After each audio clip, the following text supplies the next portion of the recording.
বড় বাচ্চারা, আজকে আমরা করব গতির তৃতীয় ক্লাস। আজকের ক্লাসে মানে গতির তৃতীয় ক্লাসে আমরা কি দেখব? গতির তৃতীয় ক্লাসে আমরা দেখব যে গ্রাফগুলো আছে। আমরা তো সব সময় জানি যে গ্রাফটা কত ইম্পর্টেন্ট। এমসিকিউ, তারপর সিকিউতে যে সৃজনশীলের উদ্দীপকটা দেওয়া থাকে সেখানে লেখা থাকে সবসময় গ্রাফে, মানে বেশিরভাগ সময় গ্রাফে থাকে অথবা ছকে থাকে, আর কম সময় উদ্দীপকে থাকে। আর সে যে গ্রাফটা আছে অনেক সময় আমরা সেই গ্রাফটা বুঝি না, অথবা আমাদের যে আসল বিষয়টা আছে, সমীকরণটা আছে, সেটা ফিল করার জন্য কিন্তু আমাদের গ্রাফটা জানা অনেক জরুরি। সেজন্য আজকে আমরা সমবেগ এবং সমত্বরণের গ্রাফগুলো দেখব, বুঝছো?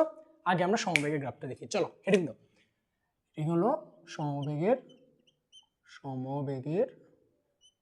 গ্রাফ, এটাই দাও সমবেগের গ্রাফ। সমবেগে কি হয়? সমবেগের একটা ক্যারেক্টারিস্টিক্স হলো, মানে বিশেষত্ব হলো, সেটা হলো সমবেগের ভি কনস্ট্যান্ট। এটা কিন্তু সবসময় মাথায় রাখতে হবে, বুঝছো? ভি হলো কনস্ট্যান্ট, ভি কি? বেগ। সমবেগের বেগ হলো কনস্ট্যান্ট। এখন আমরা এখানে লিখে রাখি আমরা কোনগুলো দেখব। প্রথমে দেখব এস ভার্সেস টি, তারপরে দেখব ভি ভার্সেস টি, তারপরে দেখব এ ভার্সেস টি, বুঝছো? আমরা ভি ভার্সেস টি, এ ভার্সেস টি এবং এস ভার্সেস টি দেখব। প্রথমে এস ভার্সেস টি দেখি।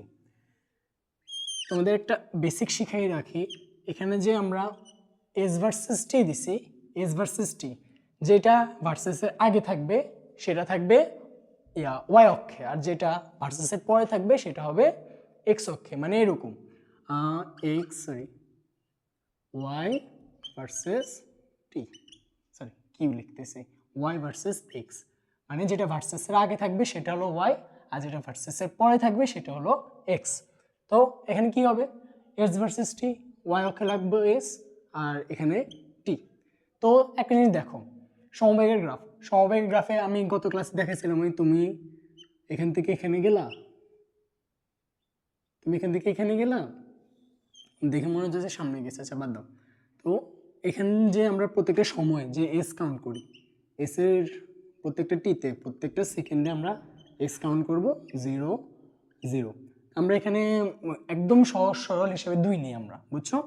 মানে 2 করে বাড়ছে, তারপর 2 সেকেন্ডে 4, 3 সেকেন্ডে 6, 4 সেকেন্ডে 8, 5 সেকেন্ডে 10, এরকম করে বাড়তেছে, এই পাশেও বাড়তেছে। তো আমরা এগুলো এখন গ্রাফে বসাই। 0 গ্রাফে বসালে কি পাওয়া যায়?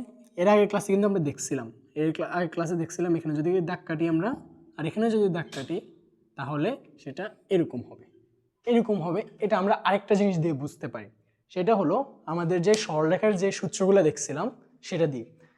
এই সমবেগের সূত্র কোনটা? সমবেগের সূত্র হলো S is equal to VT, আমাদের প্রথম সূত্রটা। এখন এস ইজ ইকুয়াল টু ভিটিতে ভি হলো কনস্ট্যান্ট, আর এস কি রিপ্রেজেন্ট করতেছে? রিপ্রেজেন্ট করতেছে ওয়াই কে, আর এক্স টি কি রিপ্রেজেন্ট করতেছে? এক্স অক্ষকে, আর এখানে যে ভিটা আছে সেটা রিপ্রেজেন্ট করতেছে এম কে। তোমাদের ম্যাথের মধ্যে আসাফ ভাইয়া পড়াবে স্থানাঙ্ক জ্যামিতিতে যে এম হলো কি? এম হলো ঢাল। কোন একটা সরলরেখা এক্স অক্ষের সাপেক্ষে কতটুকু হেলে আছে সেটা কিন্তু আমরা ঢালের মাধ্যমে বুঝতে পারি, আর সেটা কিন্তু একটা সরলরেখার জন্য একটা কনস্ট্যান্ট। মানে কি? মনে করো একটা এরকম একটা সরলরেখা, সেটা ঢাল যদি হয়, মনে করো একটা নির্দিষ্ট ঢাল সেইভাবে গেছে, তার একটা কোণ নির্দিষ্ট না, সে যেভাবে যাক, যত দূরে যাক, সে একটা কোণ নির্দিষ্ট। মনে করো আরেকটা কোণ গেছে, মনে করো আরেকটা রেখা এইভাবে গেছে, এই কোণ উৎপন্ন করছে না এক্স অক্ষের ধনাত্মক দিকের সাথে, সেটা হবে তার ট্যানজেন্ট। মনে করো থিটা যদি এটা হয়, তাহলে তার এম হবে এই থিটা ট্যানজেন্ট, মানে ট্যান থিটা। বুঝছো? এটা অনেক সহজ। তাহলে এখানে থিটা কোনটা বলো তো? এখানে থিটা কোনটা? এখানের থিটা হলো এটা হলো তোমাদের থিটা, বুঝছো? এটা হলো থিটা। এখন এটা কি? এস ভার্সেস টি এর গ্রাফ। এস ভার্সেস টি এর গ্রাফ। আমরা এখানে আরো গ্রাফ দেখবো, এটা আমি এখানে লিখে দিই। S equal to V T দিয়ে আমরা এটা প্রমাণ করছি। আমরা এখন আরেকটা গ্রাফ আঁকি, সেটা হবে ভি ভার্সেস টি। এখানে ভি আর এখানে হলো টি, এখানে 0। এখন ভি ভার্সেস টি এর জন্য আমাদের যে সূত্রটা লাগবে, আসলে এখানে আমাদের কোনো সূত্র লাগবে না, কারণ কি জানো? আমরা কি বলছি সমবেগের গ্রাফ না, তো সমবেগের গ্রাফে কি হয় সমবেগ বেগটা কনস্ট্যান্ট, মানে যতই সময় যাক বেগটা কিন্তু একটা নির্দিষ্ট থাকবে। মনে করো এখানে বেগ কত, এখানে তো কোনো বেগ নেই, আমরা এখান থেকে বেগ বের করি। বেগ কি, বেগ হলো সরণের পরিবর্তন বাই মানে del s by del t না। তো আমরা এখানে যে কোনো দুইটা বিন্দু নিই, মনে করো এটা নিলাম আর এটা নিলাম, এই দুটো নিলাম। তো ডেল এস এখানে কত 4 সরি আদি 10 মাইনাস 4, এটা হলো আমাদের সরণের পরিবর্তন। আর সময়ের পরিবর্তন কত 5 মাইনাস 2, 5 মাইনাস 2 তো কত 4 মাইনাস 10 মাইনাস 4 হলে 6, 5 মাইনাস 2 হলে 2, সরি এখানে 3 হবে আর এটা হবে 2 মিটার পার সেকেন্ড। বুঝছো, তাহলে এখানে 2 করে বাড়ছে। তাহলে আমরা এখানে 2 নিই, এটা হলো 2 যদি হয় তাহলে এটার গ্রাফ হবে এরকম একটা সরল রেখা পাবো। বুঝছো, একদম সমান্তরাল, মানে টি এর সাপেক্ষে যতই সময় যাক, মানে যতই সময় যাক এখানে ভি কিন্তু একটা কনস্ট্যান্ট, মানে ভি একদম সেম থাকবে। এখানে প্রত্যেকটা বিন্দুতে প্রত্যেকটা সময় ভি কত, ভি হলো 2 2 2 2 2 2 এরকম করে চলতে থাকবে। সবগুলোর ক্ষেত্রে কি হবে 2 হবে। বুঝছো এটা? হ্যাঁ বুঝছো। তারপর আমরা দেখব, তারপর গ্রাফ আমাদের কোনটা এ ভার্সেস টি, এ ভার্সেস টি। এখন এ ভার্সেস টি দেখার জন্য আমাদের এখানে একটা ইয়া লাগবে, কি বলে এ ভার্সেস টি তখনই কোনো কার্ভ আসবে অথবা কোনো একটা দাগ আসবে যখন তোমার এ থাকবে। এ যদি নাই থাকে তাহলে এখানে কোনো দাগ আসবে না, আসলে আসবে কিন্তু সেটা এই অক্ষর উপরে আসবে, সেজন্য আমরা দেখব না। এখন দেখো ভি হলো কনস্ট্যান্ট, আমরা এ কি জানি, এ হলো বেগের পরিবর্তন না, বেগের পরিবর্তনের হার, বেগের পরিবর্তনের হার। যদি বেগ পরিবর্তনই নেওয়া হয় তাহলে এটা কিভাবে হবে, বেগের পরিবর্তনে এইটা ডেল ভি বাই টি। এখন যদি ডেল ভি যদি শূন্য হয় তাহলে ডেল ভি বাই টি কত হবে, ডেল ভি বাই টি শূন্য হবে না, কারণ 0 divide by something is equal to 0 না। তো ডেল ভি শূন্য, কারণ এখানে কোনো পরিবর্তন হচ্ছে না, তাহলে এটা এর মানে শূন্য হবে, মানে এটা। আমি অন্য কালি দিয়ে দেখাই, অন্য কালি দিয়ে কইলো, আচ্ছা লাগবে না। তাহলে এই দেখো এটার উপর মানে একদম অক্ষের উপরে যাবে। বুঝছো, এটা আমি একটু হাইলাইট করে দিতেছি।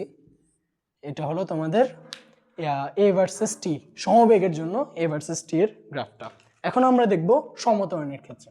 সমত্বরণের ক্ষেত্রেও আমরা এই তিনটা গ্রাফ দেখব, তবে তিনটা গ্রাফ কিন্তু এই সমবেগের মতো সেম হবে না, একটু ডিফারেন্ট হবে।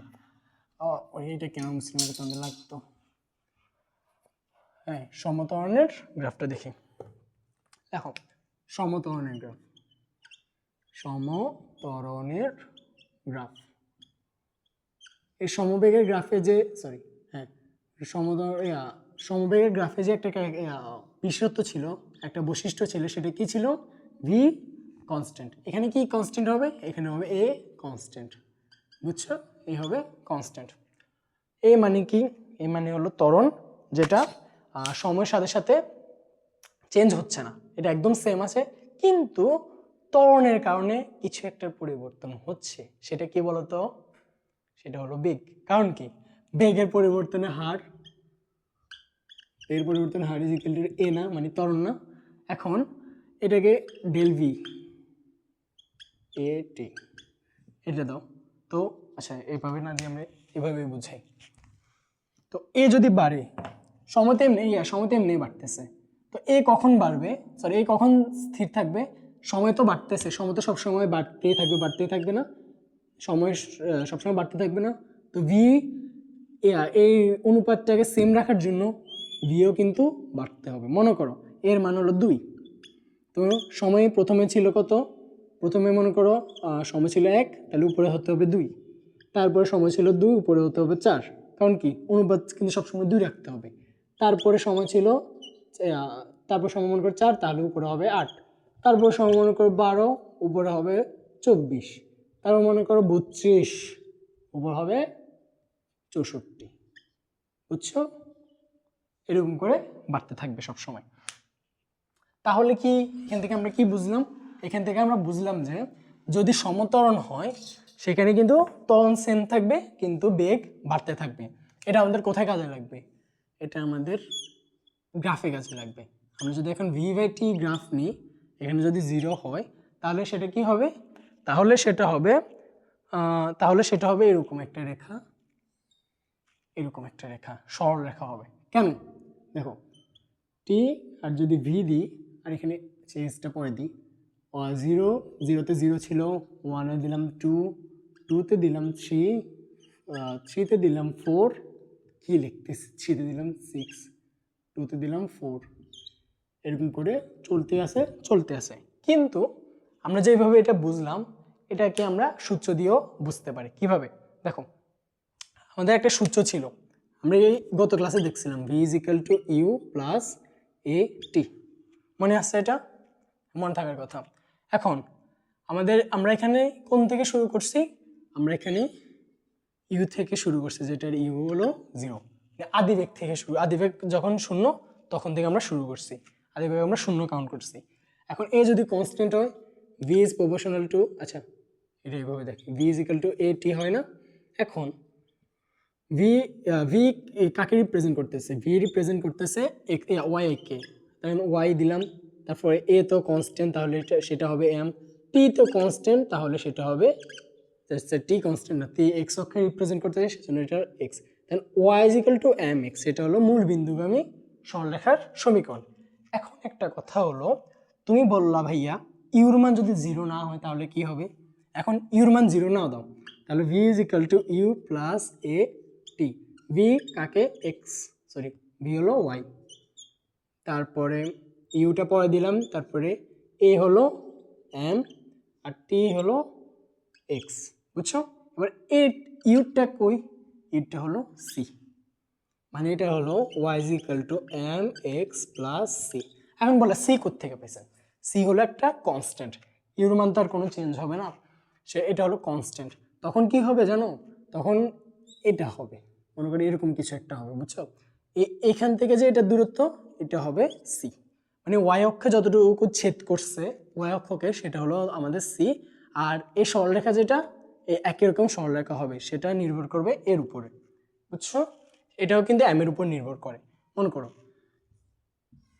এটা না, এটার যে থিটা উৎপন্ন করছে এটা, যে এখানে যে যতটুকু c এটা হলো c, আর এটাও কিন্তু একই থিটা উৎপন্ন করবে, মানে ঢাল একই কিন্তু c ভিন্ন হওয়ার কারণে সে মানে যেখান থেকে শুরু করছে সেটার দিকটা মানে বিন্দুটা ভিন্ন হয়ে গেছে, বুঝছো এটা?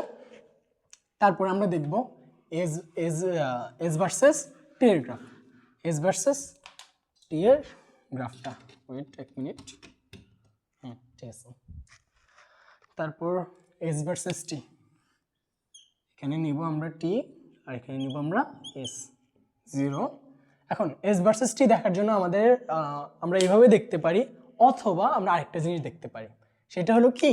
সেটা হলো একটা সূত্র, এস = আমরা দেখছিলাম গত ক্লাসে ut + ½ a t², বুঝছো?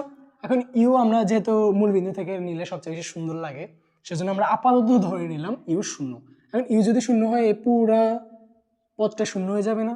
পুরা পদ 0 হয়ে গেলে কি থাকে? s = ½ a t²। এখন দেখো a t, ½ a এটা কি? এটা কনস্ট্যান্ট না? হাফও একটা কনস্ট্যান্ট, এও একটা কনস্ট্যান্ট এখানে সমতরণের ক্ষেত্রে, তাহলে এটা রিপ্রেজেন্ট করবে m কে, s রিপ্রেজেন্ট করবে কোথায়? m রিপ্রেজেন্ট করবে y কে, আর t² রিপ্রেজেন্ট করবে x² কে, বুঝছো? t রিপ্রেজেন্ট করে x কে, সেজন্য t² যেহেতু আছে সেজন্য আমরা x² দিব। এখন এটা দেখো তো, y = mx², এটা কিসের? এটা কিসের? তোমাদের তো ভাইয়া কি বলে আসাদ ভাইয়া তোমাদের পরাবৃত্তের একটা সমীকরণ দেখাইছিল না? পরাবৃত্তের হয়তো দেখাইছিল, সেখানে দেখলা y = mx², y = mx², সেটা হলো আমাদের পরাবৃত্তের সূত্র। মানে এখানে এটা কি y is proportional to x² আর কি, এটা হলো পরাবৃত্তের। সেটা কি মূল বিন্দুগামী পরাবৃত্ত, কারণ এখানে কোনো নেই, c নেই। তাহলে এটা কেমন হবে? এরকম আর কি, এটা আরো উঠে যাবে আর কি, এরকম অনেকটা, আমারটা একটু হয়নি, মানে এরকম ধরে নাও, সেটা হলো মূল বিন্দুগামী পরাবৃত্ত, সেটা একদম সমান হবে না, এটা এরকম সরলরেখা হবে না, সরলরেখা হবে না, সেটা হবে এরকম, বুঝছো, এরকম হবে। তারপর আমরা দেখব এ ভার্সেস টি এর গ্রাফ, এ ভার্সেস টি এর গ্রাফ, এটাও তুমি পারবা। কি কেন পারবা? দেখো যত সময় যাবে তত কি ত্বরণ কিরকম চেঞ্জ হবে? কোনো চেঞ্জ হবে না, কারণ কি আমরা সমত্বরণে আছি, সমত্বরণে কিন্তু কোনো চেঞ্জ হবে না। মনে করি এখানে ত্বরণ কত, ত্বরণ আমরা কিভাবে বের করবো? ভি ইজ ইকুয়াল, সরি কি লিখতেছি, A is equal to del V by T না, এখন ডেল ভি বাই টি হওয়ার ক্ষেত্রে ডেল টি হবে, ডেল টি হওয়ার ক্ষেত্রে আমরা মনে করি দুইটা বিন্দু নিই, আমরা এই দুইটা বিন্দু নিলাম, মনে করি এই দুইটা বিন্দু নিলাম, এখন ডেল টির ক্ষেত্রে কত, 3 - 1 আর এটার ক্ষেত্রে 6 - 2, তো 6 - 2 হলো 4, 6 - 2 হলে উপরে 4 নিচে হলো 2 সমান 2 মিটার পার সেকেন্ড স্কয়ার। এখন 2 নিলাম, মনে করি এটা 2, তাহলে এটা হবে গ্রাফ, এ ভার্সেস টি এর গ্রাফ। আমাদের আর তেমন কিছু বাকি নেই। হ্যাঁ, তাহলে আজকের ক্লাসে পর্যন্তই। আমাদের গ্রাফের যতগুলো গ্রাফ আছে 6টা গ্রাফ, আমরা সবগুলো গ্রাফ দেখলাম, সবগুলো গ্রাফ কোত্থেকে আসছে, কিভাবে আসছে, সবগুলো গ্রাফ দেখলাম। এবং এই গ্রাফ দিয়ে তুমি চাইলে তোমাদের বইয়ে যেগুলো আছে ম্যাথ, সবগুলো কিন্তু সলভ করতে পারবা। আর যত মানে সমস্যা আছে সবগুলো কিন্তু হয়তো আর থাকবে না।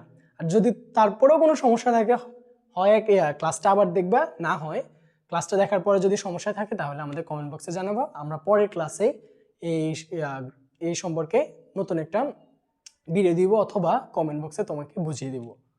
ঠিক আছে, আজকে ক্লাসে পর্যন্তই, আল্লাহ হাফেজ।